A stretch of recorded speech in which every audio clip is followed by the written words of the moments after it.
벌써 10일 주차입니다. 그죠?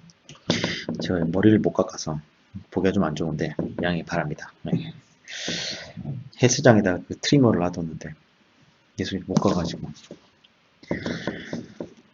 예 시간 빠릅니다. 10일 주차는 이제 지금까지 여러분들 진행을 좀 많이 했고 특히나 지난주 같은 경우는 여러분 지난주였나요? 여러분들 그 프로그램 언어 한다고 고생 굉장히 많았을 거라고 예상이 됩니다.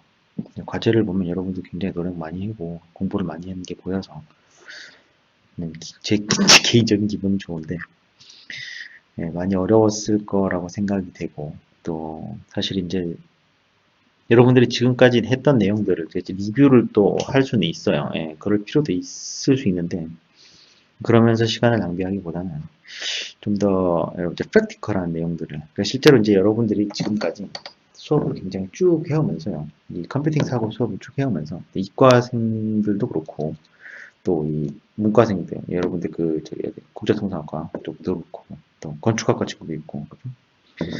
그 지금까지 안 해본 아마 시도를 많이 해봤을 거로 예상이 됩니다. 그 이과 친구들이야 어떻게 보면 수학이나 이런 논리 쪽에는 거부감이 크게 없는 친구들이라서 오히려 여기 컴퓨팅 사고가 전체적으로 이 사고 회로에 좀 맞았을 수는 있었을 거라고 예상은 할 수 있지만 또 이 국제통상학과 친구들은 전혀 이런 쪽이 어떤 사고의 훈련이라든가 시도를 많이 해보지 않았기 때문에 굉장히 생소했을 거라고도 생각이 많이 듭니다. 하지만 여러분 두 과목이 두 학부 여러분 둘 다 굉장히 좀 많은 노력을 해주어서 굉장히 고맙게 생각합니다. 저는 약간 좀 제가 좀 약간 좀 푸시한 것도 있는데 그런 게 좀 여러분들한테 도움이 많이 됐을 거라고 기대하고 있습니다. 어쨌든 그래서 지금 이제 이번 그 기말고사 빼면 총 4주가 남았습니다. 이번 주 포함해서 이제 4주가 남았는데 그래서 좀 더 여러분들이 지금까지 배운 것들 있잖아요. 지금까지 배운 것들을 좀 더 여러분들이 실제 이제 이 많은 이 기술 쪽 관련된 기사들이라든가 혹은 수학, 물리, 혹은 컴퓨터, 혹은 뭐 좀 더 나아가서 뭐 이제 물류, 뭐 분류, 뭐 요즘 인공지능도 핫한 이슈기도 하죠. 이런 것들을 여러분들이 좀 더 세부적으로 명확하게 이해하고 이 시류의 트렌드를 좀 더 명확하게 이해해서 효율적으로 이런 것들을 습득할 수 있도록 하는 게 되게 중요할 것 같아서 이게 또 제 수업의 또 목표 중에 하나였고요. 그래서 이번 주하고 다음 주는 제가 이 컴퓨팅 사고를 활용할 수 있는 굉장히 논리적이기도 하고 논리적인 사고가 필요하기도 하고 또 약간의 어떤 수학적 이런 지식 그런 것들 뭐 여러분들이 꼭 해야 되는 건 아니지만 이런 게 있다라는 걸 여러분들이 명확하게 어떤 이해하고 넘어갈 수 있도록 그런 것들을 활용해가지고 실제 세상에서 어떻게 쓰이고 있느냐 이런 것들이 혹은 이런 사고가 여러분들이 이제 그런 것들을 이해하는 데 있어서 얼마나 어떤 도움이 될 수 있을 것인가 여러분들이 배운 이 컴퓨팅 사고라는 과목을 통해서 습득한 이 사고방식과 혹은 이 기반 지식들을 활용해서 좀 더 문제를 해결하는 데 있어서 굉장히 좀 더 체계적이고 효율적으로 문제를 해결할 수 있는 능력 또한 그리고 또 이런 것들을 활용해서 다른 이 현상이나 기술 혹은 뭐 일어난 여러 가지 트렌드들 있잖아요. 이런 것들을 좀 더 명확하게 좀 세부적으로 여러분들 이해해서 따라갈 수 있는 그런 능력을 배양하는 게 굉장히 중요할 것 같아서 이번 주는 그 중에 굉장히 좋은 굉장히 좀 재미있을 수 있는 재미있었으면 좋겠습니다. 재미있을 수 있는 인크립션을 이번에 좀 내용을 해보려고 합니다. 책에서는 이게 맨 뒷장에 아마 있었던 것 같습니다. 12장에 이 내용이 있어요. 정보보호라는 과목으로 히터로 이 내용이 있어요. 사실 이 내용이 굉장히 굉장히 전반적으로 정보를 보호하는 것들에 대한 굉장히 오버롤한 내용이 많이 들어가 있거든요. 저는 이게 굉장히 이 12장이 굉장히 중요하고 굉장히 내용이 좋다고 생각을 해요. 여기 있는 내용들을 여러분들이 따라갈 수 있고, 여기 이제 이것들을 좀 활용해서 디테일한 내용들을 이번 주에 한번 해보려고 합니다. 실제로 좀 보고 나면 약간 좀 이 자신감도 좀 생기고요. 또 이런 것들을 이해하는 데서 여러분들이 좀 더 많은 호기심이 생겨서 조금 더 찾아볼 수 있거나, 그리고 이걸 찾아보고 이해하려고 노력하면 이게 굉장히 도움이 많이 될 거예요. 이게 사실 한 번에 이해하는 건 거의 불가능에 가까울 정도로 논리적이고 굉장히 체계적인 시스템입니다.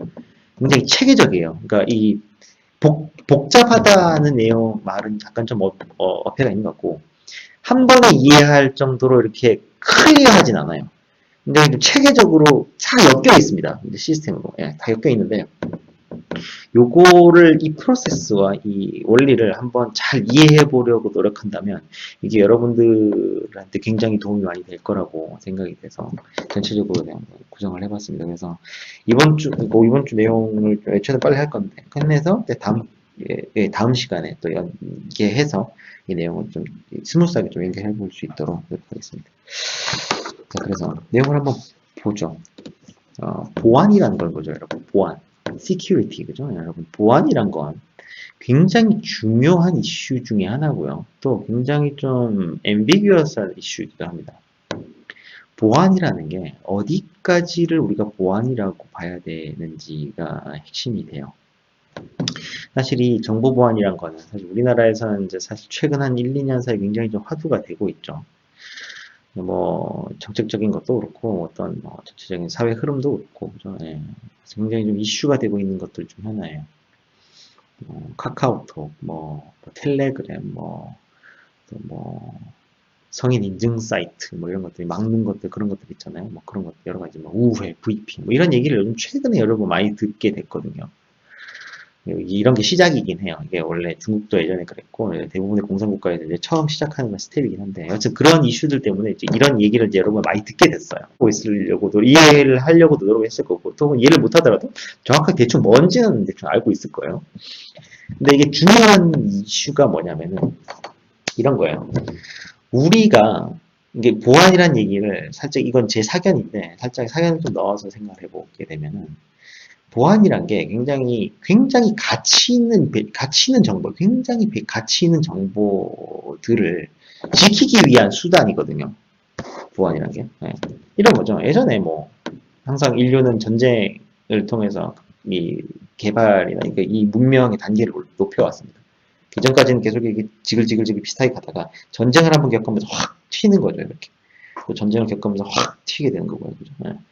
대부분 그래서 인류가 집단지성 관점에서 봤을 때는, 그래서 전쟁을 주기적으로 해왔던 것 같아요. 전쟁이 일어나는 이유는 사실 되게 논리적이지 않습니다. 어떤 집단 무의식의 개념에서 봤을 때 같은 거고. 어쨌든 그래서 전쟁을 통해서 이렇게 발전해 왔는데, 전쟁에서 이렇죠. 전쟁에 승리하기 위한 게 가장 중요한 것 중에 보급. 1차 보급입니다. 보급이 제일 중요해요. 전쟁에서는. 대규모든 소규모든 먹지 못하는데 싸울 수 없습니다. 그죠? 먹지 못하는데 싸울 수 없고, 탄약이 없는데 싸울 수도 없고, 그죠? 보급이 되게 중요한데. 두 번째는 정보전입니다. 정보전. 일단 삼국지 좋아하는 친구들 있어요? 저는 삼국지를 너무 재미없어가지고 보다 말았는데 결국은 이 나이 대로 다 못 봤습니다. 물론 이렇게 저랑 잘 안 맞기도 하는데, 삼국지 보면 손자병법에 대한 내용이 나와요. 적을 지피지기면 백전백승이라는 얘기 있습니다. 자기가 자기를 정확하게 알고 있고 상대방을 정확하게 알고 있으면 상대방과 싸워서 질 수가 없다라는 내용이 있어요. 여러 가지로 해석될 수 있습니다. 그죠? 자기 자신과의 싸움을 쓸 수도 있고 상대방과의 싸움을 쓸 수도 있고. 근데 문제는 이런 정보를 내가 이제 어떤 상대방을 알기 위한, 상대방을 안다는 건 상대방의 정보를 취한다는 거죠. 그죠?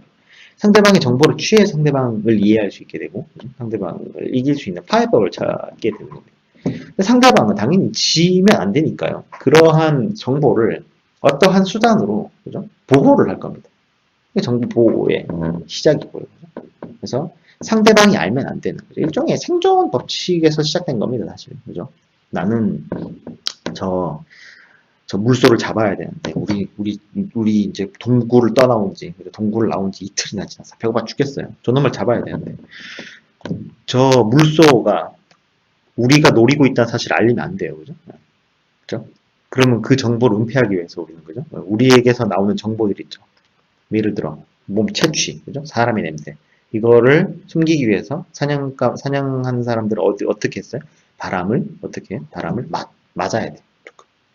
이 사냥감을 바라보면서 바람을 맞아야 됩니다. 그죠? 그래야 냄새가 상대방, 우리 타겟한테 가지 않잖아요. 이런 게 가장 기초적인 정보 은닉. 그죠? 정보 은닉, 이걸 보안이라기보다는 그렇고, 은닉이죠. 은닉의 수단이었습니다. 혹은, 뭐 예전에 정보를 전송하기 위해서 봉화를 사용했습니다. 봉화를 사용했는데, 봉화의 첫 번째 한번 불이 켜지면,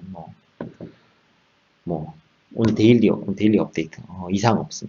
그죠? 불이 2개 켜지면, 혹은 켜졌다가 좀 이따 하루에 2번 켜지면, 무슨 일이 생겼다. 전령을 보내라. 뭐 이런 식으로. 3번 켜지면, 전쟁이 터졌다. 너네 성 보수 시작해라. 혹은 진영을 갖춰서 적의 공격에 대비해라. 그런 형태로, 그죠? 근데 이 정보가 상대방한테 노출이 되었다면, 그죠? 상대방은 여기에 잘못된 정보를 줘서 기만을 하게 될 겁니다. 그죠? 은닉에 실패하면 기만을 당하게 됩니다. 그죠? 그래서 은닉에 실패했을 경우에도 기만 당하지 않기 위해서 데이터를 어떻게 해왔냐면 데이터를 꼬았어요. 혹은 데이터를 숨겨왔습니다. 이게 그러니까 단순히 정보를 숨긴다는 그 은닉이 아니라 정보 자체를 상대방한테 들어가더라도 상대방이 그 데이터를 풀어 해석할 수 없도록 그거를 우리가 인크립션, 암호화한다고 합니다. 그걸 인크립션이라고 해요. 당연히 반대쪽은 디크립션입니다. 이 인크립션에 대한 역사는 굉장히 오래됐습니다. 굉장히 오래됐고 예를 한번 들어보면요.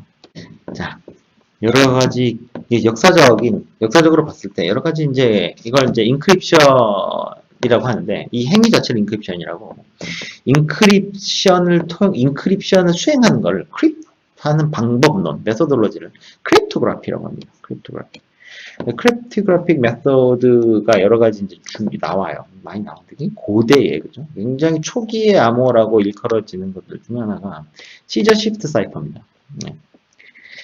그러니까 시저가 카이사르 우리가 일반적으로 카이사르라고 얘기하는 카이사르가 어떤 암호를 사용했냐면 예전에 이런 암호를 사용했어요. 딱 봐도 여러분 대충 딱 직관적으로 뭔지 알겠죠?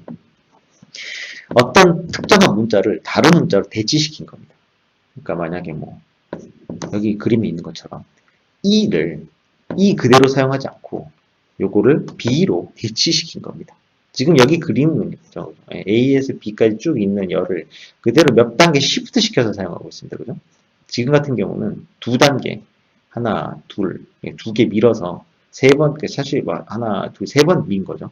3글자를 밀어서 이렇게 사용을 하고 있습니다. 예전에는 이런 단순한 암호화가 먹혔었나 봐요. 사실 이걸 모르면 어떻게 이렇게 암호화했는지 개념 자체도 모르면 파괴가 안 되니까요. 그죠? 이걸 잘 써먹었었나 봐요. 그죠? 그리고 또 다른 암호화를 한번 보죠. 스파르탄들 여러분 기억납니까? 그리스 시대 그죠? 양대 산맥 그죠? 그리스 시대 스파르탄들하고 아테네하고 양대 산맥이었습니다. 스파르타는 고대 군주 사회, 군사 중심의 자유와 어떤 그런 책임이 명확하게 드러나는 그런 기반에서 군대가 이 정치를 쥐고 있는 그죠? 그런 형태의 사회였고 아테네는 반대였습니다. 스파르탄들이 사용했던 사이퍼는 사이테일이라고 해서 이런 방식을 사용했습니다. 어떤 실린더리컬리 이렇게 실린더 형태의 어떤 키를 만들어요. 사실 위에 있는 게 시저 사이퍼 같은 경우는 내가 몇 개를 밀었는지를 알면 되죠. 이런 걸 키라고 합니다. 몇 개를 밀었는지를 알면 앞이냐 뒤냐. 그러니까 뒤로 지금 3칸을 밀었단 말이에요.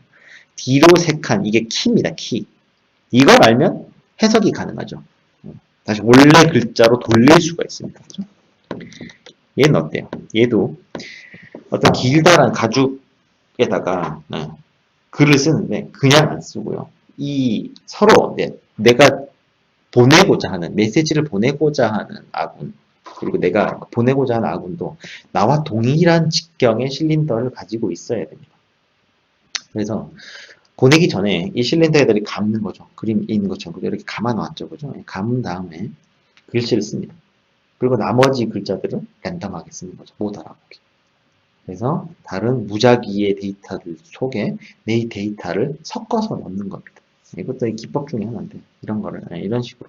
그래서 실제로 받은 쪽은 이걸 쭉 이렇게 글씨를 써놓고 쭉 펴면 무작위 글씨들의 나열이 되겠죠. 그래서 뭔지 알 수 없습니다. 그죠? 하지만 이 가죽을 쓸 때, 그죠? 이 암호 원평문을 쓸 때 사용했던 것과 동일한 직경의 이 실린더를 사용을 하면, 이 라드를 사용하면 그 글을 읽을 수가 있을 겁니다. 그렇죠? 그래서 이 암호의 방식에 있어서는 키가 이 작대기, 그죠? 서로 작대기, 혹은 이 작대기의 직경이 되겠네요. 또 이거를 활용한, 찾아보면 이걸 활용하는 다른 방법들이 굉장히 많습니다. 여기 같은 경우는 지금 보면 팔각형으로 이루어진 것 같은데, 이거가 뭐 12각형으로 이루어진 것도 있고요. 뭐 사각형, 뭐 원형도 있고요. 여러 가지 형태가 많이 있습니다. 그래서 이걸 또 제가 내는 게 있었고요. 너무 디테일 찾아보면 종류가 굉장히 많습니다. 이렇게 막 피그맨 사이퍼라고 해서, 이 피그맨 사이퍼는 어떤 거냐면요. 글씨를 쓰는데 다 섞어서 써요. 막 섞어서 쓰는데, 그죠? 지금 보이죠? 이렇게 2D 형태의 평면에다가 글씨를 섞어서 쓰는데, 요거를 이제 칼로 쫙쫙쫙쫙 자르는 거죠. 자르는데, 그 글자들의 한 모퉁이에다가 어떤 표식을 이렇게 넣었어요. 표식이 되어 있죠. 점 찍혀 있는 표식이 되어 있습니다. 이 표식들을 모아 붙여야 돼요. 이렇게 같은 표식들끼리 이렇게. 그러면 어떤 형태의 글이 되는 겁니다. 이런 걸 피그먼 사이퍼라고 하는데, 요게 굉장히 잘 나왔던 영화가 하나 있었어요. 좀 옛날 영화인데, 컨택트라고 해서, 여러분 이거 본 사람이 있을지 모르겠습니다. 여러분들 태어나기, 이게 언제 나왔더라? 이게 90년대에 나왔던 걸로 기억을 해요. 제가 이걸 영화를 중학교 때가 고등학교 때 봤어요. 굉장히 감명 깊게 봤었어요, 이 영화를. 굉장히 고등학교 때였나? 대학교 때였나? 이게 이렇게 한 10년, 20년 남짓 됐습니다. 그렇게 오래된 영화는 아닌데, 이 영화가 굉장히 그 당시만 해도 굉장히 앞서 나가는 영화였고, 지금도 여러분 이 영화를 보면 딱히 그렇게 막 뭐 뒤쳐졌다는 느낌 안 들 거예요. 굉장히 영화가 괜찮습니다. 런타임도 길고요. 이 영화에서 외계인들의 이 메시지를 해석하는데 이 내용이 나옵니다. 그래서 컨택트가 전체적인 플롯이 어떠냐면, 실제로 보고 싶은 사람들을 위해서 제가 스포일러 안 하겠는데, 전체적인 플롯이 어떠냐면, 시놉시스가 어떠냐면, 여러분 VLA 압니까? VLA? VLA라고 해서 미국의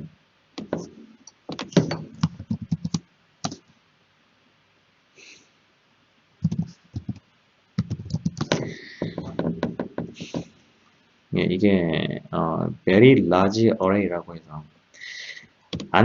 여러분 안테나가 꼭 우리가 실제로 눈으로 볼 수 있는 가시광선 주파수만 보는 망원경만 있는 게 아닙니다. 사람 눈으로 볼 수 있는 가시광선의 이 밴드 수는 비트 전자기파죠. 굉장히 좁아요. 굉장히 좁은데 이거에도 정보가 많이 있지만 이거보다 훨씬 더 넓은 영역에, 그러니까 전파를 받기 위한 안테나들도 있어요. 그러니까 망원경들도 있습니다. 이런 걸 전파 망원경이라고 하죠. 전파 망원경이라고 하는데, 광학 이 망원경과 마찬가지로 광학 망원경이 크면 클수록 그 해상도가 높아집니다. 그죠? 렌즈의 퀄리티, 렌즈 해상도도 있어야 되겠지만, 확보가 돼야 되겠지만, 크면 클수록 더 많은 빛을 받을 수 있기 때문에 더 많은 정보를 가지고 사진을 만들 수가 있어요. 그래서 해상도를 높일 수 있습니다. 이 같은 원리가 똑같이 전파 망원경에도 적용이 돼요. 근데 전파 망원경도 무제한으로 크기를 키울 수가 없겠죠. 물리적인 그러니까 당연히 광원, 유리나 이런 그런 물질을 사용해야 되는 광학 망원경보다는 크게 만들 수 있겠지만 그래도 한계가 존재해요. 그래서 미국에서 무슨 짓을 했냐면 사진이 좀 괜찮은지 모르겠습니다. 좀 탑뷰가 있으면 좋을 것 같은데 여기 보이나요? 네, 이렇게 이게 좋은 예라고 생각하면 되겠습니다. 조그마한 이 작은 사실 작지 않습니다. 이게 커요. 작지 않은데 이 전파 망원들의 크기를 이만큼 키우고 싶은 거예요. 사실은 이만큼 키우고 싶은 거예요. 직경. 근데 이렇게 크게 만들 수가 없어요. 굉장히 어려울 거고 이렇게 만든다고 해도 비용이 너무너무 많이 나갈 겁니다.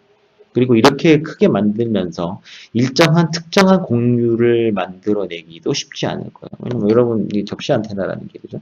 접시 안테나라는 게 사실 어떤 형태냐면 그죠? 접시 안테나라는 게 원래 어떤 거냐? 어떤 원리냐면 실제로 접시 안테나의 이 원리가 어떤 형태냐면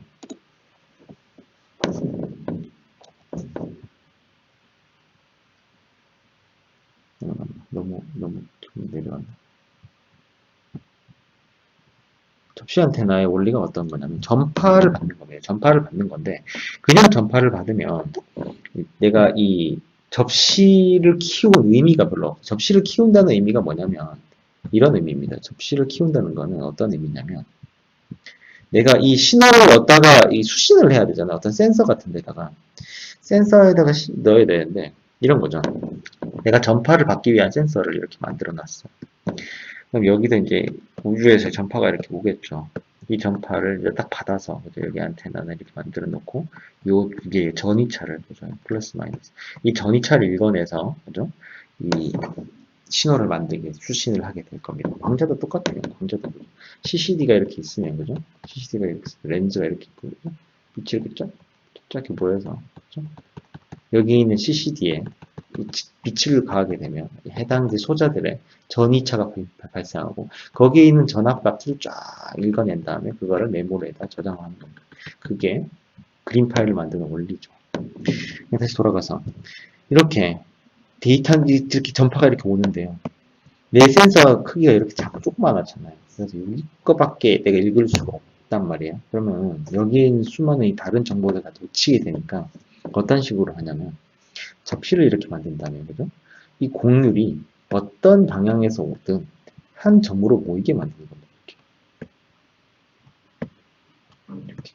그래서 이 곡률을 그죠? 이 곡률을 일정하게 해서 이걸 또 일정하게 만든 다음에 여기에다가 센서를 다는 거죠. 그러면 일반적으로 우리가 알고 있는 그런 형태의 접시 안테나가 되는 겁니다. 그래서 크게 보면 이런 식으로 이렇게 만들게 되죠. 그죠? 이 곡률이 이런 쪽으로 됐을 거예요. 그죠? 네. 이게 보통 일반적으로 우리가 알고 있는 접시 안테나. 그래서 다시 돌아가서 접시 안테나를 원래는 이만큼 크게 만들고 싶은 거예요. 크게 만들면 그만큼 더 많은 정보를 수신할 수 있으니까요. 근데 이게 안 되니까, 이게 힘드니까 어떻게 하냐면 이렇게 하지 않고 작은 거를 여러 개 많이 까는 거예요. 이렇게. 그래서 어떤 뭐 한 점으로 신호를 모으는 역할은 하는 게 아니라 각각의 포인트에서 다 신호를 다 받아보는 겁니다. 이런 거를 미국에서 대규모로 여러 개를 만들기 시작해요. 이 아이디어를 사용해서. 이런 거를 일반적으로 VLA라고 합니다. Very Large Antenna. 어쨌든, 얘기가 슬쩍 돌아가는데. 그래서 이 영화의 플롯 시놉시스가 뭐냐면, 이 VLA에서 여기에서 이 안테나를 사용해서 외계 신호를 잡아내는 기회를 잡은 이 주인공은 외계 신호를 읽어내게 됩니다. 네. 사실 이건 실제로도 지금도 계속 하고 있는 프로젝트예요. 세티라고 해서. 여러분 나중에 세티를 SETI나 찾아보면 또 그거에 대한 데이터를 좀 많이 보여줄 수 있고 아마 들어본 친구도 있을 거고요. 그래서 이 데이터를 받게 되는데 여하튼 신호들을 다 해석을 해서 보니까 뭔가가 있긴 있어요. 뭔가가 있는데 어떻게 조합해야 될지 모르겠는 거야. 예.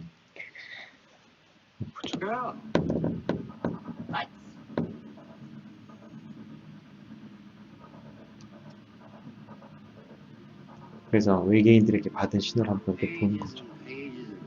63,000페이지에 Over 63,000 in all. And on the perimeter of each.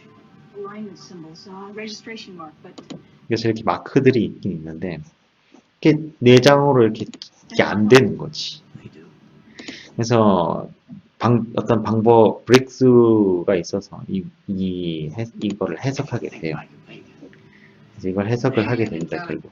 그래서 아까 얘기했던 그런 암호화 방식 중에 하나가 이걸 피그먼트 사이퍼라고 합니다. 그래서 이걸 갖다 붙여서 이렇게 어떤 표식을 한 다음에 이걸 쫙쫙쫙쫙 갖다 붙이면 어떤 특별한 의미가 다시 온 평문으로, 그러니까 암호화 시키기 전, 암호문 이전의 평문으로 돌아가지고 있게 하는 거죠.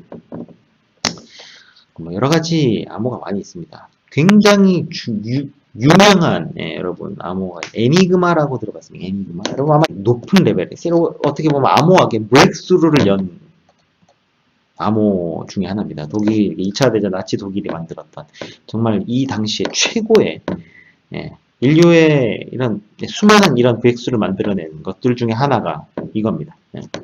2차 대전 독일이 만들어낸 브레이크스루가 있습니다. 하여튼 이 암호와 왜 제가 브레이크스루라고 하냐면 이런 암호들은요. 우리가 지금까지 봐왔던 예전에 이제 일반적인 암호들은 어때요? 암호화를 하면 E가 B로 됐습니다. 그죠? B로 바뀌었어요. 아마 F는 C로 바뀌었겠죠. 이런 식으로. C는 아마 Z로 바뀔 거고, 그죠? Z로 바뀌었을 거고. 이런 식으로 평문이 암호화가 됐습니다. 그러면 받은 쪽에서 어떻게 해야 돼요? 이 평문을 가지고, 이 암호문을 가지고 다시 평문으로 바꿔야 되는데, 뭘 가지고 바꾸죠? 키를 가지고 하는 거죠. 방금 이 시저, 지금 얘를 C로 든 이 시저 암호의 키는 뭐였어요? 3비트 뒤로입니다. 3비트 뒤로 암호화를 했고, 복호화를 하려면 어떻게 해야 돼요? 그걸 복호라고 하거든요. 그 암호문을 다시 평문으로 만드는 거. 평문을 암호화로 만드는 거를 인크립션, 암호화, 그 다음에 암호문을 평문으로 만드는 거를 디크립션, 복호화라고 하거든요. 디크립션을 하려고 보면 키가 뭡니까? 키가 3비트, 그러니까 3글자 민 거예요. 어디로? 뒤로. 그러면 푸는 쪽에서 어떻게 해요? 암호화 됐을 때 3글자 뒤로 밀렸으니까 복호할 때는 어떻게 해야 돼요? 3글자 앞으로 땡기면 되죠. 이런 특성을 가역적인 암호라고 합니다. 그러니까 암호할 때 하고 암호를 풀 때 하고 가능한 거니까 암호 키만 갖고 있으면 이걸 원래대로 돌릴 수가 있는 거죠. 이해돼요? 당연히 그러면 풀 수 있어요. 당연히 원래 돌릴 수 있어야죠. 그럼 당연한 거 아닙니까? 그럼 암호화해서 돌려줬는데 암호 복호화를 할 수 없다면 무슨 의미입니까? 얘기할 수 있는데 그거 맞는데 특성을 이해하라는 거죠. 그러니까 어떤 내가 사실 이게 수식을 풀면 이런 거죠. 내가 어떤 암호문 평문 A를 그죠? A를 암호화하는 함수에다 집어넣고 그죠? A 프라임 i가 나오는데 그죠? 이 함수에 그죠? 역함수 배웠습니까? 역함수? 역함수 배웠습니까? 역함수 이게 예제를 제가 준비를 하긴 했는데 진행을 보니까 시간이 너무 많이 걸려요. 만약에 내가 A를 그죠? fx라는 함수를 통해서 A 다시 프라임으로 만들었습니다. 그죠? 이거를 내가 fx가 역함수가 존재한다면요. 역함수가 존재한다면 역함수가 존재할 수도 있고 하지 않을 수도 있습니다. 여러분 배웠죠, 그죠? 네. 그래서 역함수가 존재하는 이 암호화를 일반적으로 가역적인 암호화라고 합니다. 그래서 역함수가 존재한다면 내가 암호문 A 프라임을 가지고 그죠? 똑같이 이 과정을 거치면 원래 평문 AI를 만들어낼 수 있는 거죠. 네. 그런데 지금까지 예전에 있던 암호화는 기본적으로 이런 가역적인 암호를 사용했었어요. 암호 복호를 사용했었어요. 그러니까 암호화 할 때 하고 복호화 할 때 하고 동일한 키를 사용한다는 거죠. 근데 에니그마는 그렇지 않았어요. 에니그마는 인크립션 할 때 하고 복호화 할 때 하고 키가 다릅니다. 그러니까 키 자체는 같은데 안에서 사용하는 이 방식이 달라요. 이게 좀 더 수학적인 내용이라서 깊게 들어가면 저도 어렵고, 예, 여러분들 이해하기도 어려울 것 같아서, 예, 간단하게 이게 어떻게 생겨먹었는지 잠깐 보죠. 예, 어떻게 생겨먹었냐면, 지금 여기는 안 나오고 있다. 예, 요 영상이 안 나오고, 제가 다 올려드리겠습니다. 예, 영상이 어디 갔냐를 걱정할 필요는 없습니다. 에니그마 안에는 이렇게 돌아가는, 기계적으로 돌아가는 이런 어떤, An inspiring 기계적으로 돌아가는 이런 실린더 이 장치가 있어요. 이 장치가 돌면서 여러분 스테이트 배웠죠? 지난 시간, 지지난 시간에 스테이트 배웠죠? 어떤 기계나 상태, 여러분 그 틱택토의 스테이트가 총 몇 개였어요? 굉장히 많았죠? 그 스테이트에 따라서 암호화의 펑션이 바뀌는 거예요. 아까 fx. 네. 암호화하는 이 펑션이 계속 바뀌는 거예요. 그러니까 틱택토라는 판을 사용하는 건 똑같아. 근데 틱택토에 어떻게 말이 놓여져 있는지를 보고 암호화하는 글자가 바뀌는 거예요. 에니그마는 이것 때문에 거의 난공불락의 암호화 방식으로 손꼽혔었습니다. 연합군 입장에서는 악명이었죠. 네. 전쟁의 결과는 독일이 졌기 때문에, 그죠? 독일이 졌기 때문에 이게 이제 악명이라고 얘기 붙일 수 있는데, 어쨌든, 예, 그렇습니다. 그래서, 애니그마라는, 제가 영상도 다 올려놓을게요. 이거 굉장히 여러분이 애니그마에 대해서 한번 파보면, 이게 좀, 너무 깊게 완전히 이해하기보다는 좀 이렇게 가볍게 한번 본 영상을 제가 다 올려드릴게요. 시간이 좀 나면은 잠깐 틀어보아도 되고. 하여튼, 이거를 보면 되게 재밌습니다. 정말로 재밌어요. 정말 재밌고, 정말 브릴리언트하다는 게 정말 대단합니다. 정말. 예, 이런 암호를 만들어낸 게 대단. 이거 관련된 영화도 많이 있습니다. 그죠? 여러분 그 이미테이션 게임이라는 영화 봤죠? 예. 거기서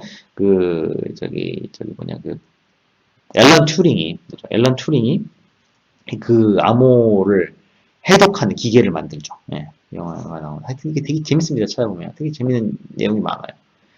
하여튼 암호가 대충 어떤 거냐에 대한 내용은 사실 찾아보면 많이 있습니다. 이렇게 아까 시저 사이퍼를 2차원으로 확장한 이런 암호도 있고요. 또 뭐 우리가 이제 지금 현실에서 사용하는 그런 모던 크립토그래피의 근간이 되는 AES하고 뭐 비동 공개키 방식 뭐 이런 수많은 암호 방식들이 있는데. 오늘은 간단하게 우리가 일반적으로 지금 우리가 세상에서 사용하고 있는 키가 어떻게 생겨먹었느냐, 어떻게 돌아가느냐, 그걸 한번 간단하게 한번 살펴보려고 합니다. 자, 우리가 여러분 이런 상황을 한번 생각해 봅시다.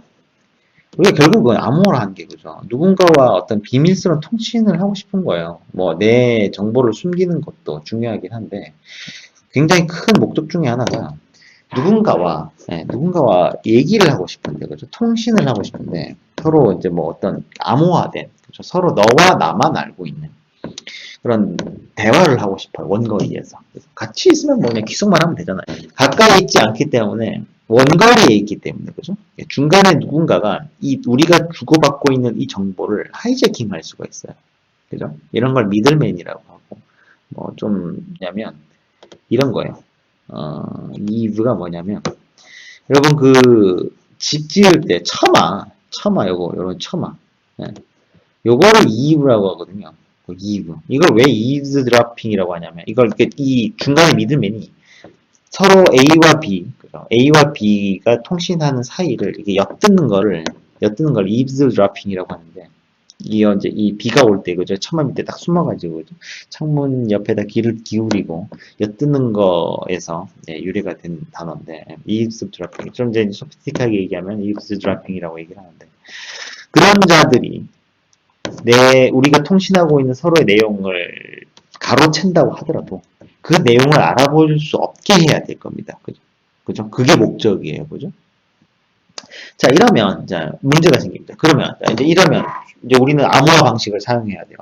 우리 평문을 암호화해서 서로 주고받고, 그걸 받아서 디크립션 복호화해서, 그렇게 통신을 해야 될 겁니다.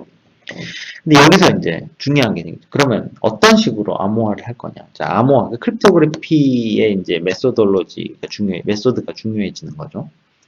아까처럼 이렇게 할 수 있죠. 만약에 A와 B가 서로 같은 동네에 살고 서로의 신원을 명확하게 보증할 수 있어요. 예를 들어 제가 옆집에 사는 그 영희하고 안철수가 옆집 사는 영희하고 부모님이 알지 못하게 은밀한 사랑을 하고 싶어요. 대화를 하고 싶단 말이에요.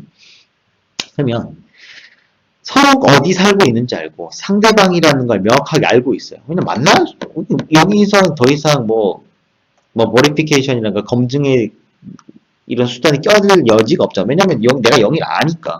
영희도 난 줄 알아요. 서로 보고 있고 서로가 서로라는 거를 명확하게 알고 있어요.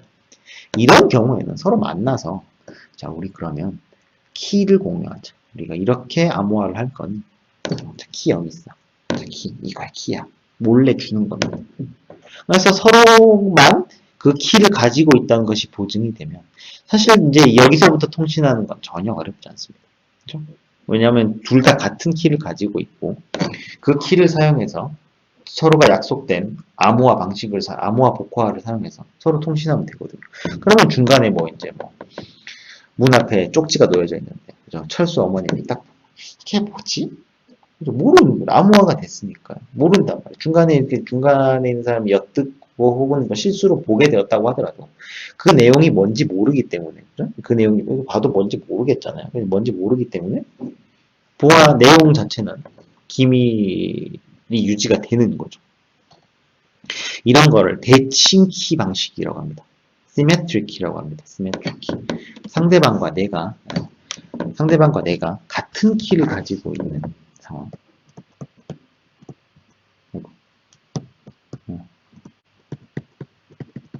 시메트릭 키 방식이라고 합니다. 서로 같은 키를 가지고 있는 거죠. 이번에는 시메트릭 키 방식을 이해했다면 여러분들이 이제 굉장히 자연스럽게 이 의문이 들기 시작할 겁니다. 만약에 철수하고 영희가 옆집에 사는 게 아니에요. 서로와 서로가 이 통신을 하기 위한 키를 주고받고 싶은데 옆집에 살지 않아요.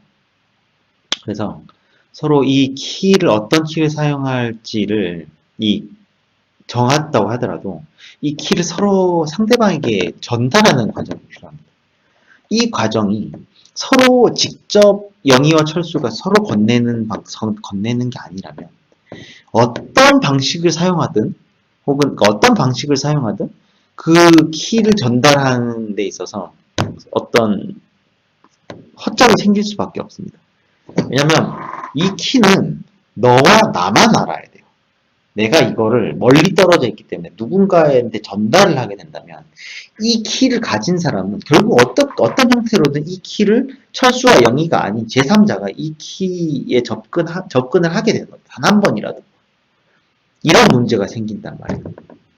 서로에게 키를 전달을 해야 되는데 상대방이 멀리 있기 때문에 내 키가 정말 영희한테 갔는지도 알 수 없고 그죠? 간지도 알 수 없고 또 이 키를 내가 이게 진짜 이 암호화와 복호화에 사용할 진짜 키를 직접 건넬 수 없어서 누군가에게 전달해서 사용한다면 이 누군가가 결국은 우리 메시지를 입수하게 어떤 방식으로든 우리가 통신하는 데 사용하고 있는 이 암호화된 이 메시지를 입수하게 된다면 동일한 키를 갖고 있기 때문에 이걸 풀어볼 수 있겠죠.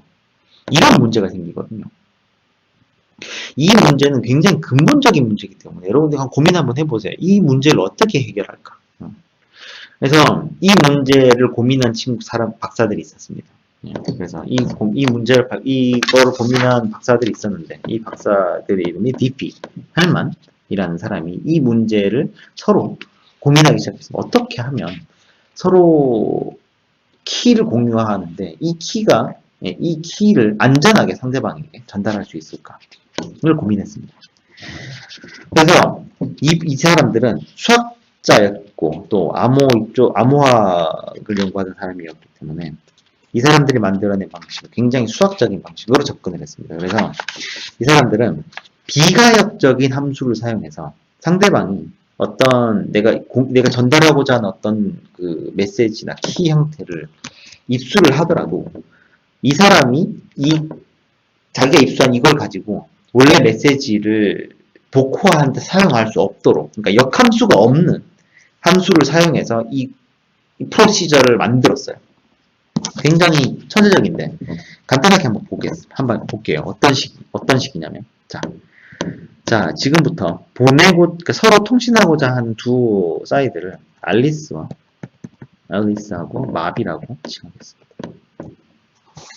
서로는 멀리 떨어져 있기 때문에 이 키를 직접 주고받을 수가 없습니다. 하지만 그러니까 키를 직접 주고받을 수가 없기 때문에 서로가 어떻게든 키를 주고받아야 되는데요. 중간에 이 왔다 갔다, 그러니까 뭔가를 우리 키를 만들어서 서로한테 내가 뭔가를 넘겨주고 또 밥이 만들어서 뭔가를 넘겨주는데 이 중간에 그죠? 이 중간에 어떤 이 미들맨이 개입을 하더라도 그죠? 실제로 우리가 암호화를 해서 보내는 메시지에 사용할 수 없도록 하는 게 핵심이 될 겁니다. 자, 그러면 어쨌든 이제 첫 번째 문제는 서로 어떤 동일한 키를 가져야 되는데, 왜냐면 암호화 복화에 사용한 동일한 키를 가져야 되는데 서로 멀리 떨어져 있다는 게 문제인 거죠. 그래서 안전하게 서로가 동일한 어떤 키를 가질 수 있는 방법이 무엇일까를 연구했고요. 이게 이 헬만과 디피라는 박사의 결과물입니다. 이렇게 머클이라는 박사도 같은 방식에 거의 비슷한 방식을 연구했는데 나중에 보니까 결국 똑같은 거였어요. 그래서 서로 이제 세 명이 서로 이 연구를 해서 완성을 하게 되죠. 자, 예를 들어 봅시다. 그래서 이 방식을 잘 따라와 보세요. 앨리스와 밥은 서로 통신을 하고 싶습니다. 그래서 어떻게 하냐면 앨리스는 자기 혼자서 자기만 아는 어떤 숫자를 생성을 합니다. 그래서 앨리스는 10을 생성했다고 가정하겠습니다. 그리고 밥은 2를 생성했어요. 이 숫자들은 서로만 알고 있습니다.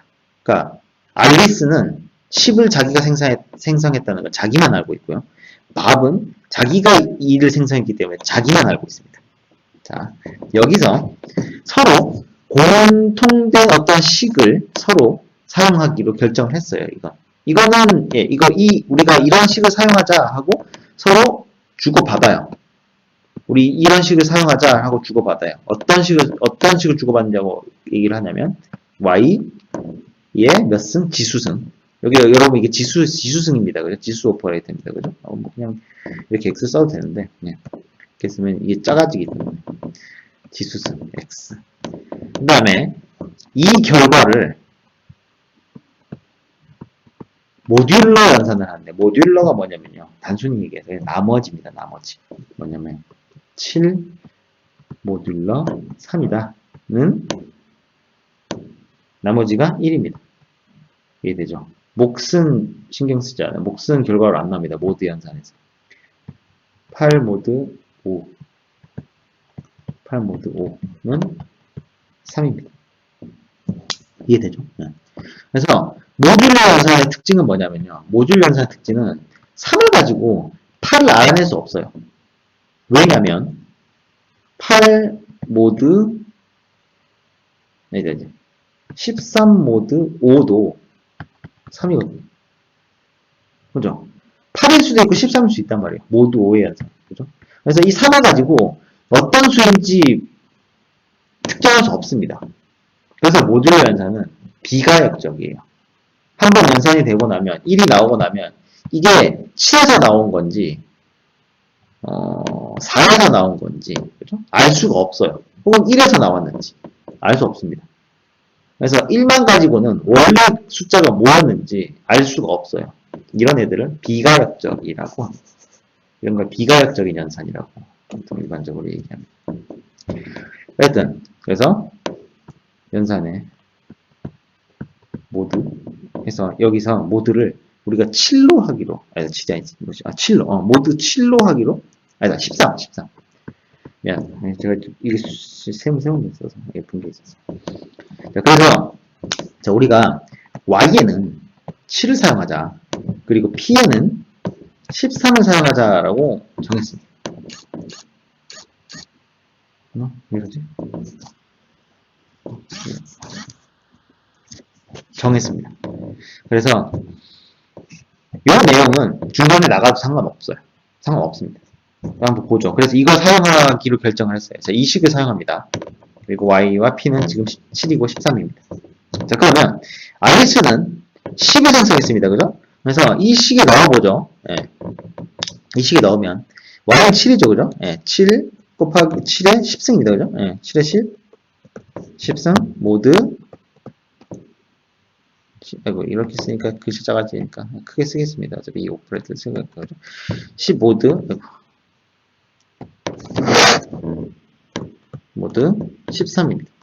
그래서 이걸 해보면 7의 10승에 13 모듈러 연산을 하면 4가 나옵니다. 그래서 알리스 쪽은 4가 나왔어요.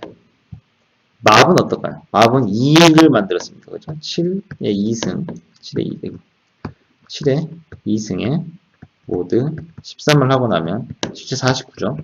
49를 13으로 나누면 13으로 나누면 얼마죠? 모드 연산은 결과는 10이 나옵니다. 그죠?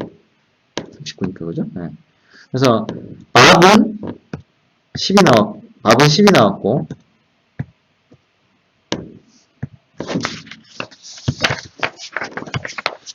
맙은 10이 나왔고 앨리스는 4가 나왔습니다. 자, 이 결과 나온 것도 자기만 알고 있는 거죠. 왜냐하면 처음에 만들었던 10과 2는 서로 알 수 없어요. 자기 자신만 알고 있습니다. 그죠? 네. 자, 그래서 앨리스는 4가 나왔고요. 맙은 10이 나왔습니다. 자, 그러면 그죠? 자, 그러면 서로 이걸 주고 받는 겁니다. 암호화하지 알 필요 아직 암호화할 수 없어요. 그죠? 서로 동일한 키를 갖고 있지 않습니다. 그래서 일단 이거를 서로 주고 받아요. 이렇게. 그래서 나는 4가 나왔어 하고 알리스는 맙에게 4를 전달하고 맙은 알리스에게 야 나는 10이야 10이라고 전달을 합니다. 이렇게 전달해도 괜찮은 이유가 뭐냐면 이 두 숫자가 어떤 연산에 의해서 생성이 되었냐면 모듈러 연산으로 생성이 됐단 말입니다. 모듈러 연산은 비가역적이에요. 그래서 이 숫자를 안다고 하더라도 둘이 어떤 숫자를 만들어내서 이 4와 10이란 걸 만들어냈는지 알 수 없어요. 식을 안다고 하더라도요. 그렇겠죠. 왜냐면 이건 모듈러 연산 한번 연산하고 나면 다시 원래대로 돌아갈 수 없습니다. 몫을 알 수가 없어요. 몫은 버려버리니까요. 모듈러 연산 자체가. 그래서 4와 10 가지고는 원래 수가 무엇이었는지 알 수가 없습니다. 이런 형태를 띠고 있어요. 그래서 모듈러 연산을 해서 서로 이제 이 연산은 이 방금 위에 식 있죠. 예. y의 x승 y2 그죠? y 파워 x 이거의 모듈러 p입니다. 그죠? 이 식을 사용해서 이 서로 생성된 숫자를 서로 주고받습니다. 여기서 어떻게 하냐면 자 이제 그러면 맙은 앨리스가 4를 가지고 있는 걸 알고 있고 앨리스는 맙이 10을 가진 걸 알고 있습니다. 자 이걸 가지고 어떻게 하냐면 이걸 가지고 아까 식 있죠? 여기다가 y에다가 집어넣는 거예요. 그래서 y는 아까 7이었잖아요. 7을 쓰지 않고 10을 써요. 10에다가 알리스가 원래 갖고 있던 자기 숫자 10 있죠? 10을 여기에 지수승으로 그대로 곱해요. 그리고 모두 13을 똑같이 합니다. 그러면 이렇게 하게 되면 결과가 뭐가 나오냐면 10의 10승은 뭐죠? 여러분 1024입니다. 그죠? 1024에 13 모듈로 하면은 3이 나와요. 3. 계산해보면 나옵니다. 3이 나오고 그러게 맙도 앨리스가 전달해준 4를 어디다 집어넣냐면 아까 자기가 집어넣었던 y에다가 집어넣어요. 7을 안 쓰고 4를 집어넣어요. 그리고 자기가 아까 선택했던 숫자는 2였죠. 그죠? 이거에 모듈러 13을 합니다. 이러면 뭐가 나와요? 이거 계산되죠? 4의 지수승은 16입니다. 그죠? 16에 13은? 모듈러 13은? 3입니다. 신기하죠? 이거 증명하는 식이 있어요. 예. 이 공식이 y의 x 지수승 모드 p 이거가 왜 이렇게 서로 같은 숫자가 나올 수 어떤 숫자를 서로 선택을 하더라도 그걸 결과를 서로 여기다가 집어넣으면 y에다 집어넣으면 동일한 숫자가 나온다는 게 증명이 되어 있습니다. 이거 나중에 인터넷 찾아보면 많이 있어요. 궁금한 친구들 찾아보면 돼요. 그렇게 어렵진 않아요. 그래서 동일한 사람이라는 숫자를 가지게 됐습니다. 그러니까 여러분 이게 풀어서 쭉 보면 서로 자기만 아는 숫자, 랜덤한 숫자 난수를 생성했단 말이에요. 자기만 알아요. 나만 안단 말이에요. 이거를 이 연산에다 집어넣고 나온 결과만 주고받았어요. 그러니까 원래 내가 생성한 10, 그 다음에 원래 알리스가 생성한 10, 원래 맙이 생성한 2는 서로 몰라요. 알 필요도 없고. 그 누구도 알 수 없어. 왜냐면 전달한 적이 없으니까요. 누구한테 전달한 적이 없어요. 그 숫자는. 근데 거기서 나온 결과만 서로 전달했어요. 이 결과만 가지고 왜 내가 R이 2를 생성했는지, IS가 10을 생성했는지 서로 주고받는 4와 10 가지고는 알 수 없어요. 왜냐면 모듈 연산을 했으니까. 비과학적이란 말이에요. 그래서 이 두 개를 주고받아서 동일한 식을 사용했더니 3이 나왔어요. 그러니까 3이 원래 두 개 서로 생성했던 랜덤한 숫자는 아니에요. 하지만 그 두 숫자를 베이스로 동일한 키를 서로 이제 가지게 된 거죠. 이해됩니까? 그러니까 이 키는 지금 서로 갖고 있는 이 3이라는 이 동일한 키는 그 한 번도 누군가에게 전달된 적이 없어요. 이해돼요? 전달된 적이 있던 거는 4와 10밖에 없습니다. 근데 이거 가지고는 원래 숫자가 뭔지 몰라요. 근데 이거 가지고 동일한 3이라는 숫자를 만들어냈단 말이에요. 왜냐면 10을 생성하는 건 IS만 하고 있고 2를 생성하는 건 반만 하고 있단 말이에요. 그죠? 그래서 3을 만들어낼 수 있는 방법은 서로 자신밖에 없어요. IS하고 답하고. 굉장히 천재적이죠. 그러니까 내가 생성한 랜덤한 숫자를 전혀 노출하지 않으면서 어떤 특정하게 되게 특별하게 고안된 이 수식과 연산을 사용하니까 서로 같은 키를 공유할 수 있게 된 겁니다. 굉장히 신기하죠? 네. 신기하죠? 그래서 이 방식을 사용하면 서로 같은 키를 공유할 수 있어요. 안전하게. 굉장히 천재적입니다. 예, 여러분, 예, 이게 되게 천재적이죠. 예.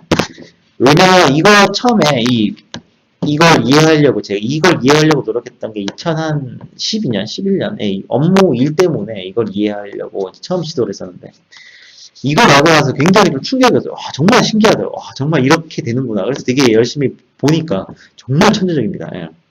그래서 이 방식, 그러니까 사실은 실제로 이런 거를 이렇게 키를 교환하는 방식을, 그죠? 지금은 사실 뭐 작은 수를 사용했기 때문에 계산하는데 크게 어렵지 않아요. 여기 계산 과정을 여러 개 볼 수 있거든요.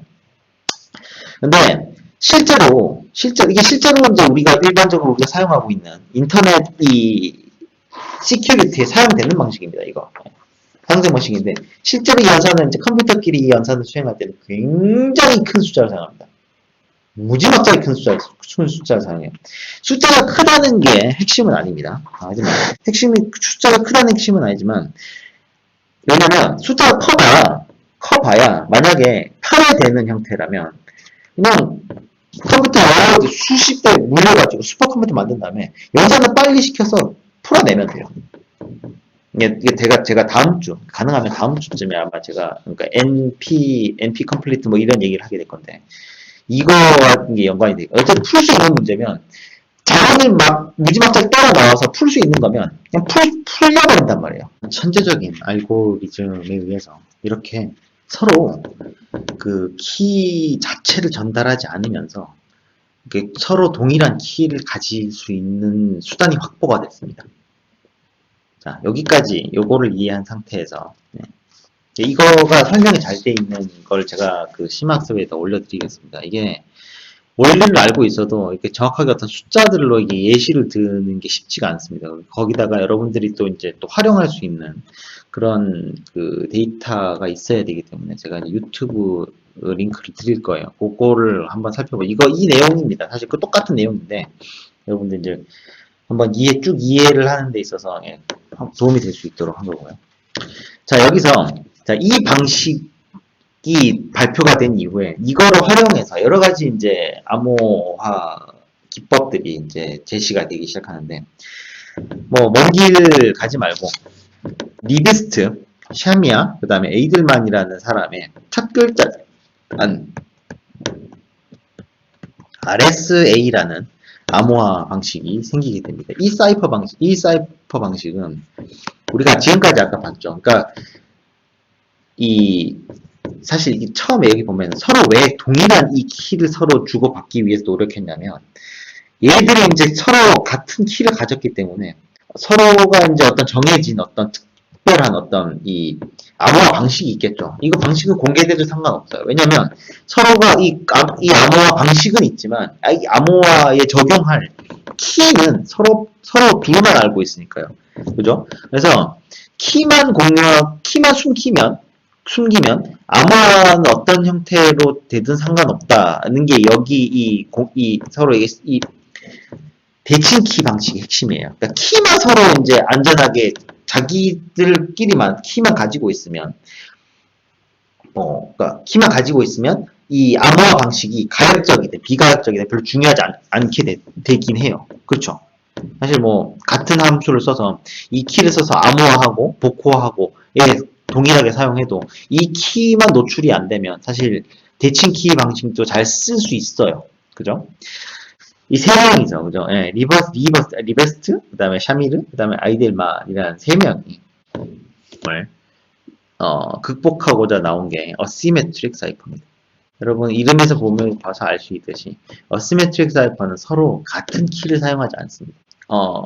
암호화를 할 때 사용하는 키가 있고요. 그 다음에 복호화를 할 때 사용하는 키가 따로 있습니다. 따로 존재합니다. 그러니까 인크립션 할 때 쓰는 키가 있고 디크립션 할 때 쓰는 키가 따로 있어요. 그래서 인크립션은 사실 내가 누군가에게 메시지를 보내고자 하는 사람, 나한테 메시지를 보내고 싶어 하는 사람이 있다면 내가 그 키를, 이 키를 사용해서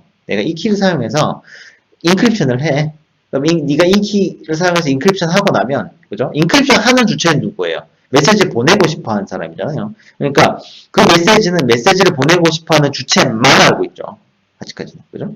그래서 이 메시지를 누군가에게 전달할 필요가 없잖아요. 그죠? 이미 내가 인크립션 해서 보낼 거기 때문에. 그래서 인크립션 하는데 필요한 키는 공개를 해도 돼요. 공개를 해도 되는 거지. 공개를 해버리는 거예요. 그러니까 자, 이 키를 사용해서 나한테 메시지 보내고 싶은 사람, 자, 이 키 내가 여기다 올려놓을 테니까 인크립션을 해서 이 키를 사용해서 인크립션 탁 한 다음에 나한테 보내. 푸는 거는 내가 알아서 할 테니까. 이해되세요? 네. 이거의 근본이 뭐냐면 이 큰 라지 넘버의 팩토라이제이션은 프랙티컬한 알고리즘이 없다는 거에 기반하고 아까 얘기했던 것처럼요. 기반하고 있는 건데 얘를 한번 보죠. 공개키 방식으로 어떤 메시지를 보내는 간단한 프로세스를 한번 보겠습니다. 그래서 공개키 방식에 사용하는 이 식이 있어요. 그러니까 암호화하는 식이 있습니다. 알리스는 자기만 알고 있는 두 개의 소수를 생성을 합니다. 난수의 형태로요. 그래서 17과 19가 생성을 했고 이 두 숫자는 P와 Q로 지칭하겠습니다. 그리고 이 두 숫자를 곱한 수를 323이라는 이 숫자를 N이라고 지칭하겠습니다. 그래서 알리스는 이렇게 곱해서 나온 323을 공개합니다. 자, 나에게 메시지를 보내고 싶은 사람은 323이라는 숫자를 사용해서 키를 사용해서 메시지를 인크립션 한 다음에 나에게 보내라 라고 얘기합니다. 이 323은 공개가 되어도 이 숫자를 가지고 323을 가지고 17과 19, 그죠? 17과 19 이 두 개의 소수를 가지고 323을 만드는 건 굉장히 쉬워요. 그냥 곱하면 되거든요. 그죠? 숫자가 굉장히 커지더라도 그냥 곱하기 하면 나와요, 숫자가. 그래서 이건 쉬워요. 너무너무 쉬워요. 근데 문제는 이 숫자가 커지면요. 여기로 갈 수가 없단 말이에요. 아까 얘기했던 것처럼 너무나도 많은 시간이 걸려요. 알고리즘이 존재하긴 해요. 유클리드의 호재법 같은 원래 큰 숫자에서 이거를 팩토라이제이션한 알고리즘이 있긴 한데 이 알고리즘의 효율이 숫자가 커지면 커질수록 기하급수로 증가한단 말이에요. 그러니까 숫자가 어느 정도 적당히 커져버리면 지금 우리가 갖고 있는 컴퓨팅 파워로는 풀 수가 없는 거예요. 프랙티컬한 시간 안에. 몇백 년씩 걸리는데. 그죠? 그 의미가 없는 거예요. 그래서 이 숫자는 공개를 해도 되는 거예요. 이거 가지고 이 두 숫자를 이 323 가지고 이 두 숫자를 알아낼 수가 없기 때문에. 그래서 공개를 해요. 그러면 마음은 앨리스한테 어떤 메시지를 보내고 싶어요. 뭘 가지고? 이걸로 가지고 보낼 거예요. 이 식을 사용해서. 그래서 키도 공개가 돼 있고 식도 있습니다. 그래서 인크립션 하면 돼요. 인크립션 어떻게 하냐? M은 그러니까 마음은 앨리스에게 H라는 문자를 보내고 싶습니다. 나의 마음 하트. H를 보내고 싶어요. H는 ASCII 코드로 72입니다. ASCII 코드 우리 좀 기억나요? 문자들이 다 어떤 이 7비트 숫자로 다, 이 8비트 숫자로, 7비트, 8비트 숫자로 다 이렇게 이 1대1 매칭이 됐었죠. 그죠? 대문자 H는 ASCII 코드로 72입니다.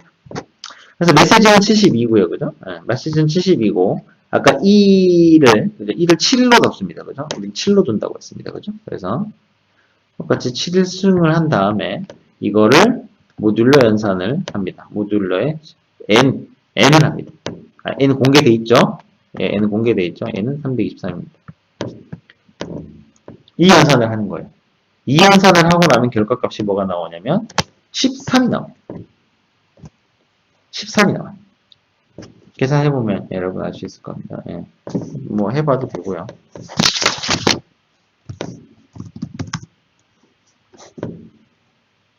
여기 윈도우 10에는 계산기가 종류가 여러 가지가 있거든요. 그래서 사이언티픽에 보면 지수승이 있어요. 그래서 72 곱하기 지수승 그죠? 72 곱하기 지수승이 7이죠, 그죠? 예, 7.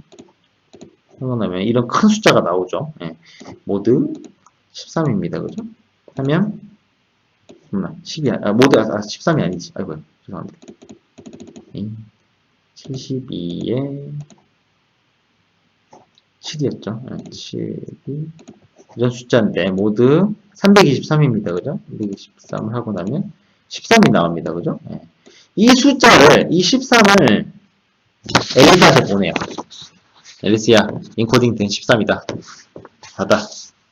앨리스는 13을 받았습니다. 앨리스 받았으면 이걸 이제 디코딩을 해야 되겠죠? 네. 이걸 디코딩을 하는 겁니다. 어떻게 디코딩을 하느냐?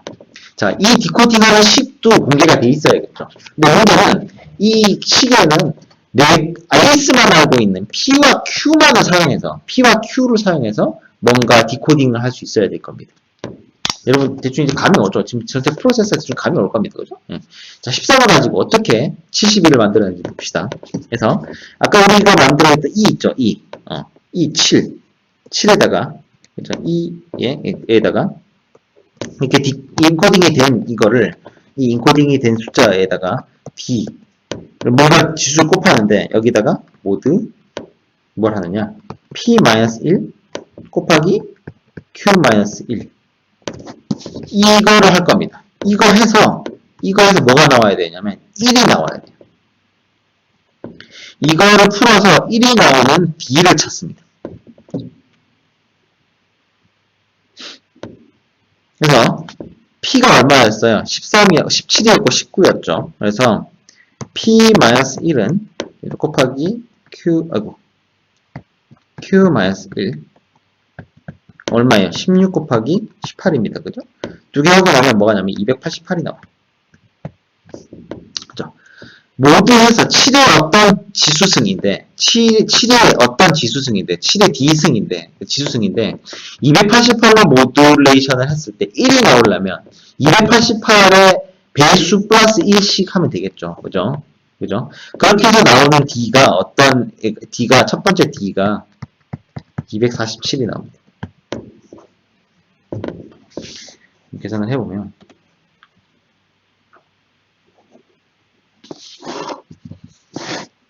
얼마 있어요? 자, 288이죠? 7에 247, 맞아요? 247 맞죠? 요거가 엄청난 숫자죠. 208짜리입니다. 208짜리. 208짜리입니다. 예. 엄청난 숫자입니다. 이거 여기에다가 288로 모듈러를 하게 되면 수 없는 게 지금 이 계산기는 정확도가 굉장히 낮아요. 오차 때문에 지금 151이 생기는 거야. 이거 저번에 우리 되게 이전에 얘기한 적 있죠. 이걸 숫자 정확하게 나오려면 다른 알고리즘으로 풀어야 되는데 이 윈도우에 있는 계산기 알고리즘은 이걸 풀 수가 없다. 이거 어쨌든 정수이기 때문에 큰 수를 계산하는 알고리즘이 있으면 1이 나옵니다. 어쨌든 계산을 하면 247이 나와요. 247을 가지고 어떻게 하냐면 이 247을 가지고 어떻게 하냐면 아까 우리 메시지를 푸는 이 247 가지고 메시지를 어떻게 푸냐면 메시지는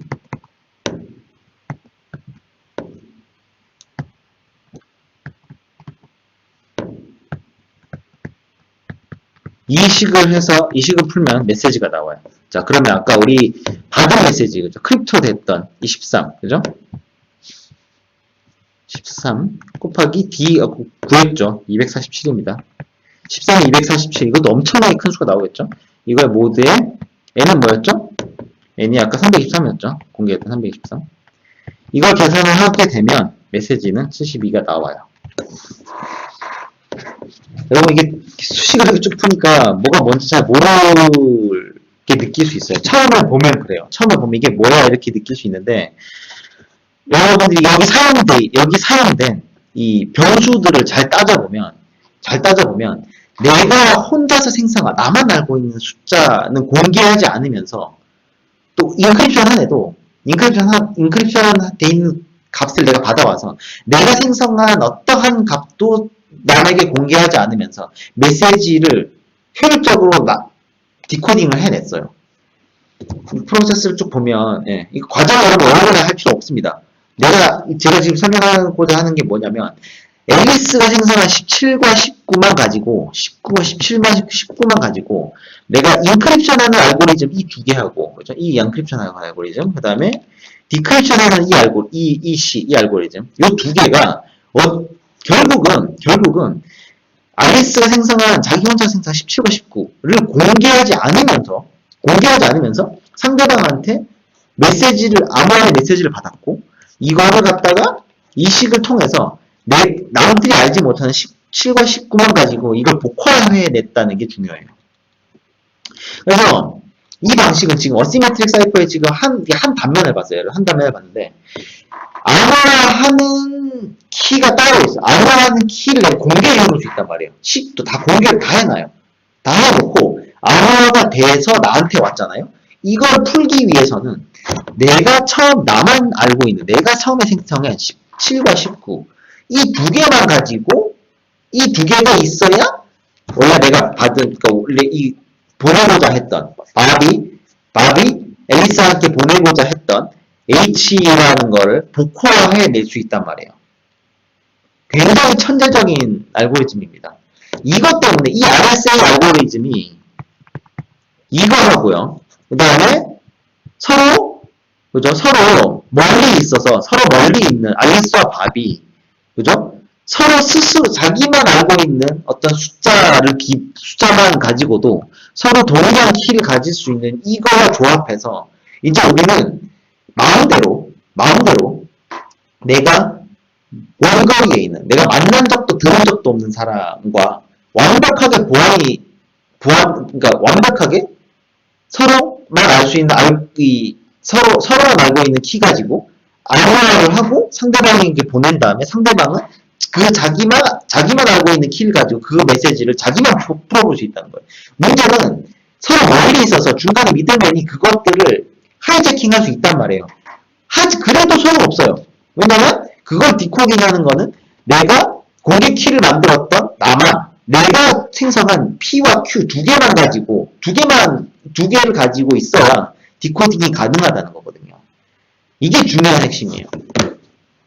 그래서 이 첫 번째가 서로 이 첫 번째가 이 식을 가지고 그죠? 공개된 7과 13 이거 공개됐다기보다 이게 예를 든 거예요. 이 두 개를 가지고 이 공개된 수를 가지고 이 공개된 식을 가지고 나만 알고 있는 숫자를만 가지고 서로 유추할 수 없는 데이터를 생성한 다음에 서로 이걸 주고받았는데 이걸 가지고 서로 동일한 키를 가질 수 있게 된 거예요. 여기에다가 그죠? 이거 플러스 인코딩 할 때 사용하는 그죠? 공개 키. 그러니까 이 키를 공개를 해 놓는 거예요. 이 키를 가지고 원래 앨리스가 만들어냈던 17과 19를 유추하는 데는 무지무지한 시간이 걸린단 말이에요. 지금은 작은 숫자니까 여러분 바로 보이지만 이 숫자를 실제로 프랙티컬하기는 엄청나게 긴 숫자로 합니다. 그래서 이걸 예를 보면 이게 어디서 확인할 수 있냐면 지금 여러분들이 이제 구글이 주도해서 모든 이 서버와 클라이언트들의 통신을 암호화하기로 일방적으로 처음에 구글이 이거를 시작을 했고 그래서 몇 년 후에 거의 대부분의 모든 웹사이트들은 이 암호화 방식을 적용을 할 수밖에 없었어요. 왜냐면 자기가 이걸 안 하면 구글이 링크를 안 주니까. 검색해봐야 링크를 안 주니까. 그러면 자기 웹사이트 망하잖아요. 그래서 구글이 이걸 시작한 이후로 모든 전 세계 거의 대부분의 모든 사이트들은 이런 방식으로 암호화 통신을 하고 있습니다. 그래서 이 암호화 통신을 하고 제가 이 웹사이트 똑같아요. 여러분들 만약에 네이버 열잖아요.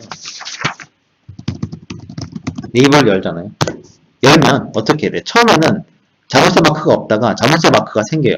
이 짧은 시간 동안 제가 지금 설명했던 이 RSA의 공개 키 방식, 이 방식으로 서로 키를 서로 주고받고, 맨 처음에 시메트리 키 있죠. 그걸 시메트리 키를 주고받기 위해서 어시메트리 키 방식으로 서로 서로 완벽하게 보안이 유지되는 채널을 위해서 키를 공개해 놓은 걸 가지고 암호화를 해서 우리가 네이버한테 요청을 보내고 네이버는 똑같이 이제 그 채널을 기반으로 우리가 사용할 수 있는 이 시메트리 키를 서로 주고받아요. 그 다음에는 이제 우리가 서로 동일한 키를 갖고 있기 때문에 완벽하게 보안이 유지된 채로 통신을 할 수 있게 되는 거죠. 그래서 지금 제가 네이버에서 내가 이 어떤 무언가를 클릭을 하더라도 혹은 내가 네이버에 로그인을 하기 위해서 로그인 정보를 집어넣잖아요. 이 정보. 이걸 정말 숨겨야 되는 데이터들이잖아요. 이걸 숨기기 위해서 이 데이터를 네이버와 통신하는 데 있어서 이 데이터를 누군가가 보더라도, 그러니까 이걸 그대로 보진 않겠죠. 내가 보내기 전에 암호화를 해서 보내겠죠. 우리 네이버와 지금 우리 공유하고 있는 키를 가지고 이거 암호화를 할 건데 암호화를 해서 보냈기 때문에 중간에 있는 사람이 아무리 이거를 뜯어보려고 해도 네이버가 처음에 만들어놨던 이 두 개의 이 숫자하고 내가 네이버하고 공유하고 있는 이 같은 키 이게 없으면 이거를 중간에 하이제킹을 해서 보려고 해봐야 볼 수 없어요. 볼 수 없어요. 어차피 결국은 그래 봐야 그래도 찾을 수 없단 말이에요. 이게 지금 여러분들이 쓰고 있는 모든 보안 이 통신의 핵심입니다. 이게 RSA라는 거고. 그래서 실제로는 굉장히 큰 숫자를 쓴다고 했잖아요. 그래서 보면은 공개 키가 이렇게 생겼어요. Subject Public Key라고 나오는데 뒤에 이제 핑거프린트하고 이거는 다음 시간에 하겠습니다. 다음 시간에 할 거고. 이 키를 사용하는데 이거 되게 길어 보이죠. 이게 지금 문자 하나가 여러분 문자 하나가 0, 4, 2, 1, B1, A, D, 4, 4, A8 이렇게 나가잖아요. 이 문자 하나가 여러분 캐릭터 하나 만드는데 몇 비트 필요하다고요? 8비트 필요, 1바이트 필요합니다. 8비트 필요하죠. 그러니까 1바이트, 2바이트, 3바이트, 4바이트, 5바이트, 6바이트 쭉 해서 쭉 보면 이게 256비트입니다. 256비트. 네. 지금 256비트를 아마 퍼블릭키로 사용하고 있을 거예요. 그래서 256비트로 만들 수 있는 숫자 크기 이만한 숫자인데 이 숫자가 소수 두 개의 곱하기로 이루어져 있단 말이에요. 이걸 찾아내려면 몇백 년이 걸린다고. 그래서 우리는 뮤추얼리 보안이 유지되었다고 가정하고 통신하는 겁니다. 이제 위에 보면 이제 핑거프린트가 나오고 SHA라는 얘기가 나오고 쭉 나오는데 요거는 이제 제가 다음 시간에 공개 키 방식의 이제 프랙티컬한 내용들하고 또 그다음에 오늘 배웠던 걸 기준으로 공개 키 방식이 어떻게 사용되느냐, 어떻게 활용되느냐, 그다음에 이제 그걸 사용한 이제 핑거프린팅이 어떤 의미 있냐 그런 거 하고 그다음에 그런 내용을 진행을 할 겁니다. 그래서 우리 일반적으로 맨날 쓰는 공인인증서 그 내용도 같이 해서 이제 좀 설명을 좀 하려고 합니다. 근데 제가 좀 설명을 좀 잘 못한 경향이 있는 것 같은데요. 이거 굉장히 찾아보면 내용이 어려워요. 이 내용이 제가 이제 다 올려드릴 거거든요. 데이터 올려드릴 건데 이거를 잘 설명해 놓은 게 네이버에 가면 있어요. 네이버 D2, 그러니까 D2 연구소, 얘네들은 이제 연구소 사이트가 있는데 다음 주 설명할 게 이거거든요. 네이버 애플리케이션 전자 설명 원리라고 이제 돼 있는데 그걸 한글로 다 돼 있죠. 되게 쉬울 것 같죠. 이거 보면 이해 안 됩니다. 한 번에 이거 보면 이해 안 됩니다. 뭔 소리란 이해가 안 돼요. 저도 한 번에 보면 이해가 잘 안 되거든요. 사실 결국 이걸 종이에다 하나씩 써보면 결국 여러분 코딩하는 거하고 똑같아요. A가 B로 갖고 B보다 A가 크냐 이런 논리적인 어떤 프로세스예요. 전부 다. 근데 그게 굉장히 복잡해서 한 번에 이해할 수는 없어요. 근데 계속 보면 이해가 됩니다. 결국 이게 뭔가 막 어려운 막 수학 공식이 막 나오거나 그런 건 아니에요. 그런 건 아니고 몇 가지 이제 이 기반 베이스에 대한 해시함수 다음 주에 설명할 건데 해시함수도 설명할 거고 이런 베이스를 잘 이해하고 있으면 이래서 이게 동작하는구나라는 논리적인 프로세스를 여러분이 이해할 수 있게 돼요.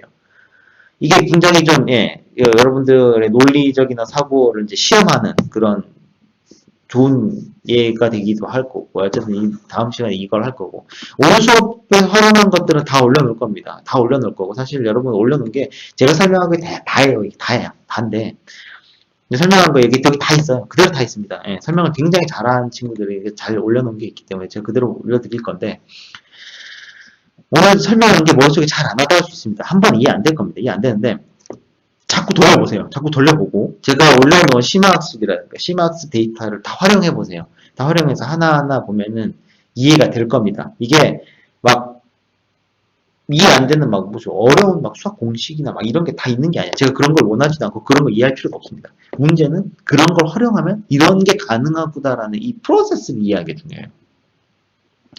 그래서 여러분들 요거를 좀 잘 이해해 줬으면 좋겠고요. 네.